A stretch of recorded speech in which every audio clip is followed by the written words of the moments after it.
Assalamualaikum warahmatullahi wabarakatuh. Selamat siang Mitra Sehat RSUD Tidar Kota Magelang. Berjumpa lagi bersama saya Dr. Fauzan dalam acara Binar, bincang seputar kesehatan dan kebugaran. Gimana nih kabarnya Mitra Sehat semua? Semoga selalu diberi kesehatan dan juga kebahagiaan ya. Nah, tema Binar kali ini akan menjadi tema yang sangat spesial karena kita juga kedatangan tamu yang spesial nih, jauh-jauh dari Semarang dan sudah hadir bersama kita di sebelah saya, Dr. Riza, spesialis bedah plastik dan rekonstruksi estetika. Selamat siang, Dokter. Selamat siang, Dr. Oke. Fauzan dan para pemirsa Dinar.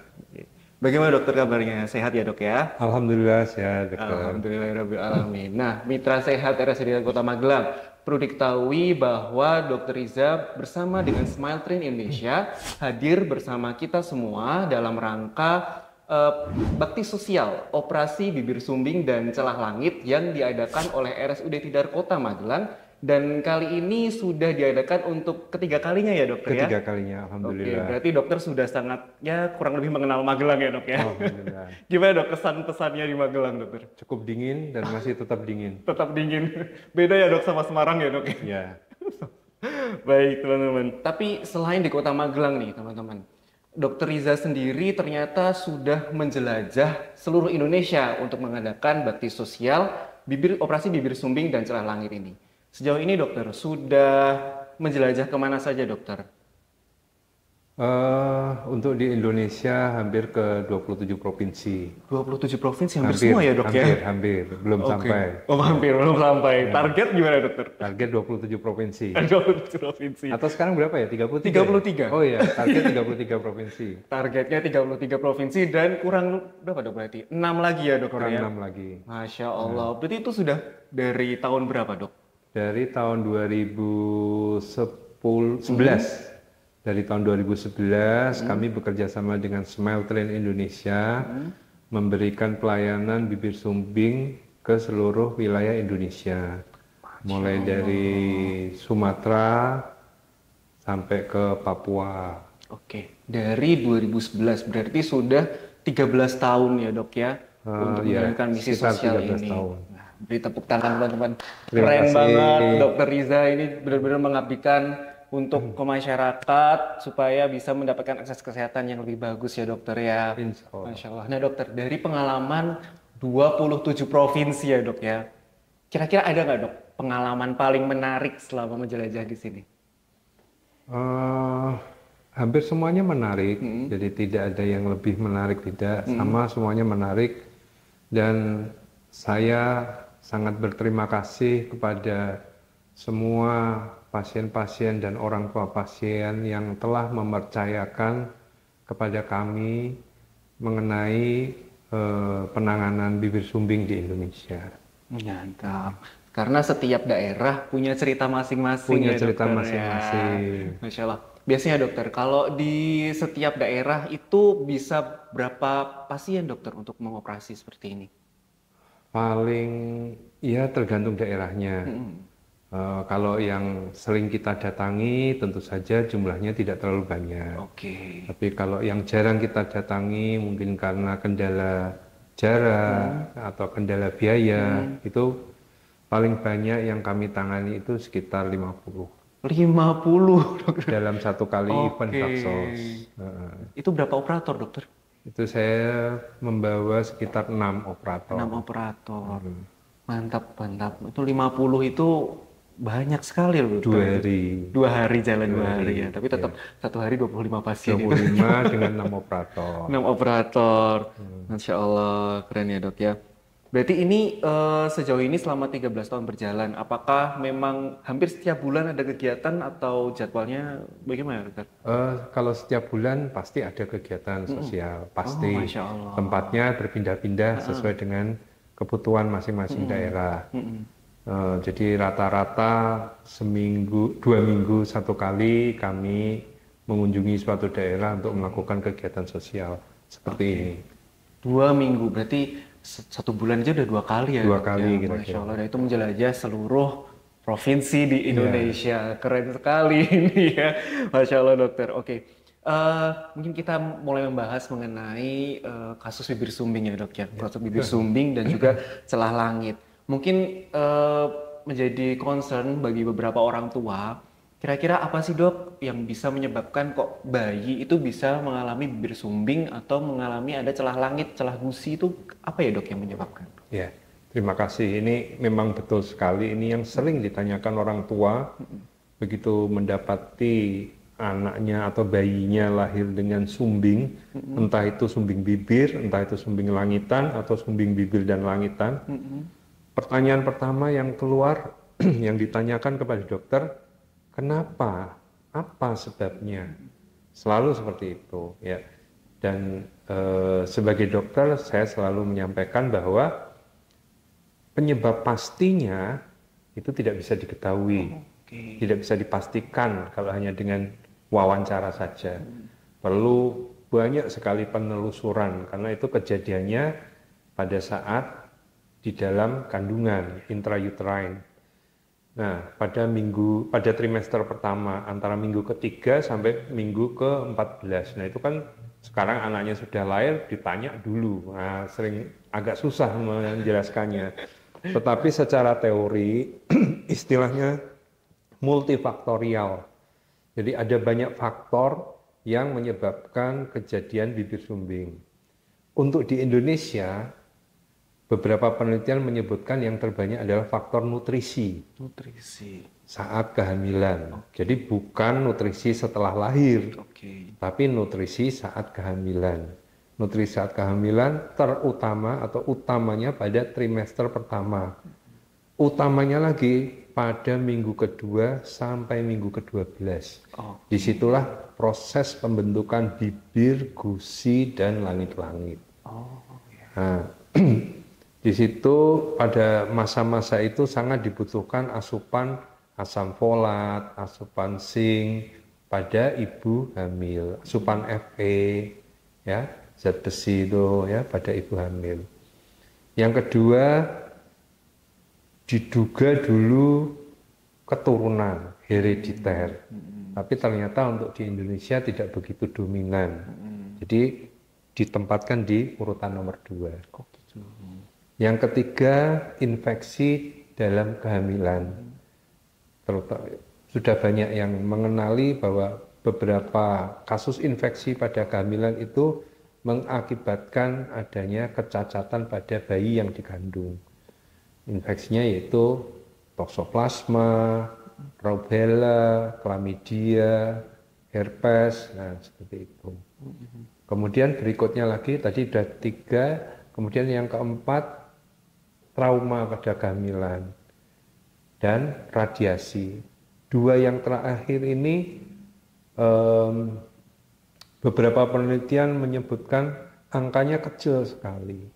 Jadi yang utama 3 ini. 3 pertama tadi ya. Nutrisi, yang kemudian yang kedua adalah keturunan atau herediter, yang ketiga adalah infeksi dalam kehamilan. Baik, ternyata penyebab dari terjadinya sumbing bibir, sumbing langitan itu multifaktor ya dok ya. Multifaktor. Dan itu tidak bisa langsung kita tentukan saat itu juga karena kita harus menilik lagi ke belakang. Apa penyebab sebenarnya? Betul. Oke. Ya baik-baik dokter. Kemudian dok, kalau misalnya anak sudah mengalami bibir sumbing, itu bukan berarti dia tidak bisa kembali normal lagi kan ya dok ya? Masih dia akan kembali normal. Dan itu kan akan dilakukan operasi ya dok. Apakah ada usia ideal untuk kapan harus dilakukan operasi atau usia maksimal tidak bisa dilakukan operasi gitu? Apakah ada dok?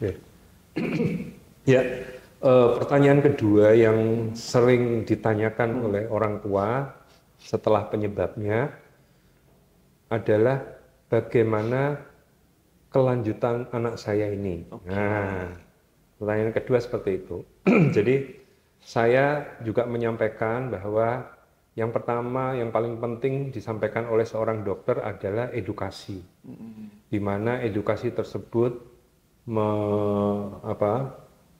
memberikan ketenangan kepada orang tua pasien. Itu yang terpenting. Jadi yang pertama bahwa ini adalah suatu kelainan bawaan yang bisa dikoreksi. Dikoreksinya dengan cara bertahap. Itu yang selalu saya sampaikan. Ibu tidak usah khawatir, putra atau putri ibu akan bisa bergaul normal dengan teman-teman. Saya tidak pernah mengatakan anak dengan bibir sumbing itu adalah tidak normal, tidak. Saya tidak. Justru saya menyampaikan kepada orang tua bahwa ini adalah anak yang istimewa. Kenapa istimewa? Karena dia akan perlu diberikan perlakuan khusus. Ya. Nah, tetapi Bapak Ibu tidak perlu khawatir karena putra-putri Bapak Ibu akan bisa bergaul normal dengan teman-temannya. Tidak usah khawatir setelah menjalani beberapa tahapan koreksi. Koreksi yang pertama, kalau pasien datang di awal, jadi sebelum masa operasi, itu saya selalu menyarankan untuk perawatan ortodonti terlebih dahulu. Sampai pada tahapan operasi yang pertama, yaitu operasi bibir sumbing. Operasi bibir sumbing dikerjakan pada umur sekitar 3 bulan dengan berat badan sekitar 5 kilo dan juga nanti kalau diperiksa laboratoriumnya dengan kadar hemoglobin minimal 10 gram persen. Nah, dengan kondisi seperti itu anak diasumsikan sebagai anak atau bayi sehat. Bayi sehat bisa dilakukan koreksi bibir sumbing. Kemudian setelah operasi bibir sumbing, operasi berikutnya adalah operasi lelangit atau operasi langitan. Operasi langitan biasa dikerjakan umur 12, 18 atau paling lamanya 24 bulan. Ya. Tujuan operasi langitan ini adalah untuk memperbaiki fungsi bicara. Setelah itu, kalau ada celah di gusinya, bisa dilakukan operasi berikutnya umur 9 tahun. Antara operasi langitan dan operasi gusi itu ada beberapa tahapan tindakan lainnya yang mungkin sangat diperlukan tetapi bukan berupa tindakan operasi. Misalnya tindakan terapi wicara.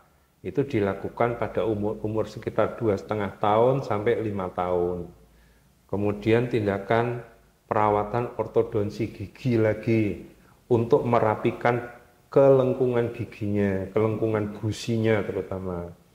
Ya, kemudian ada pemeriksaan nasoendoskopi di situ untuk menilai apakah suaranya itu sudah bagus atau belum.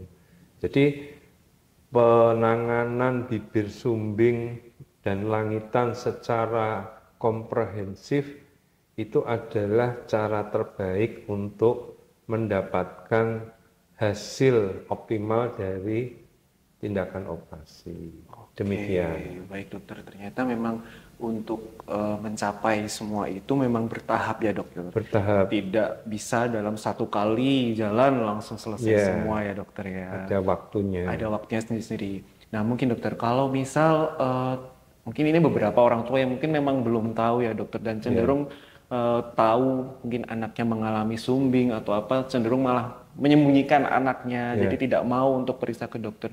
Kira-kira apakah ada dampaknya dokter ketika dari proses tahap-tahap tadi itu terlambat untuk dilakukan tindakan? Ya, betul sekali. Tapi itu dulu ya kayaknya ya. Kalau sekarang masyarakat sudah semakin terbuka, informasi sudah di mana-mana. Dulu waktu awal-awal saya melakukan kegiatan ini memang itu yang saya alami. Banyak yang menutup-nutupi kalau anaknya mempunyai kelebihan, ya. Orang tua memiliki anak istimewa disembunyikan, itu memang betul. Tapi kalau sekarang saya rasa sudah tidak. Sudah lebih terbuka, media sosial sudah sangat mendukung, ya. Tapi memang kalau memang masih ada, perlu kami sampaikan bahwa keterlambatan penanganan ini bisa berakibat permanen, menetap seumur hidup. Meskipun sudah dilakukan koreksi operasi. Nah, ini yang sangat merugikan anak nanti di masa depannya.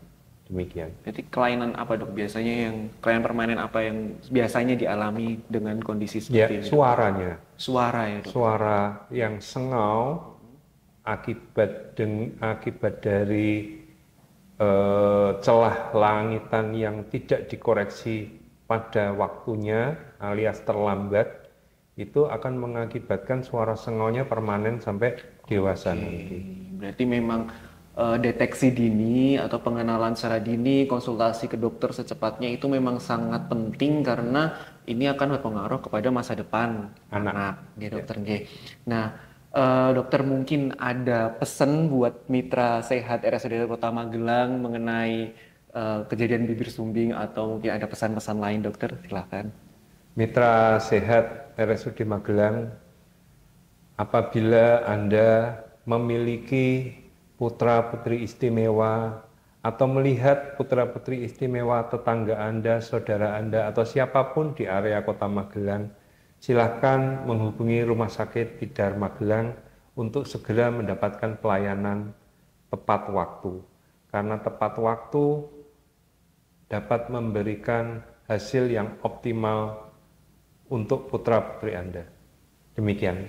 Baik dokter, terima kasih banyak dokter Riza sudah berkenan hadir dan juga terus bekerja sama dengan RSUD Kota Magelang untuk terus meningkatkan layanan dari RSUD Kota Magelang. Semoga dokter diberikan kesehatan selalu, amin. kebahagiaan selalu, dan demikian teman-teman dalam rangka binar, dalam rangka operasi bakti sosial, operasi bibir sumbing dan celah langit RSUD Kota Magelang. Terima kasih atas perhatiannya, sampai jumpa di acara binar episode selanjutnya. Assalamualaikum warahmatullahi wabarakatuh. Waalaikumsalam.